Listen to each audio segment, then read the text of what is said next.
As Fox 17 News' Amanda Chen shows us, the sheriff is accused of domestic violence. Todd County Sheriff Tracy White is under fire again. It doesn't have to do with this viral incident caught on video, but an alleged domestic abuse incident. We do want to warn you, this story may be triggering to survivors of domestic abuse. He slapped me, but I'd moved my head enough to dodge his hand, and he made contact with my right cheek.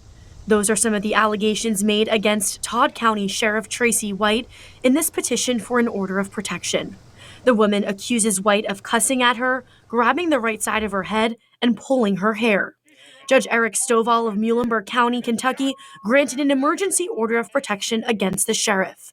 But as the sitting sheriff, can he have a firearm on him?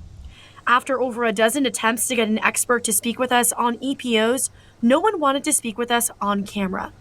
A Kentucky family lawyer, Sarah Jones, cites Kentucky Law 237110 and says, a law enforcement officer in Kentucky must surrender his license to carry a concealed deadly weapon where there is an EPO served upon him or her.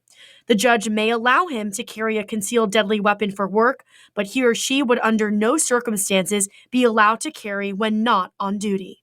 We reached out to the Circuit Court Clerk's office to try and get clarification regarding firearms from Judge Stovall about the EPO issued against Sheriff White. We are told he would not be able to clarify that. Heather Lancaster is the executive director of Sanctuary, a resource center in Western Kentucky for survivors of domestic violence. She says the number of domestic abuse cases is staggering. We, of course, want to continue to share the message that Sanctuary exists, that we're here, that we believe you, that we support you, and that you don't have to do this walk alone. Sheriff's Office. We reached out to Sheriff White to give him an opportunity to respond.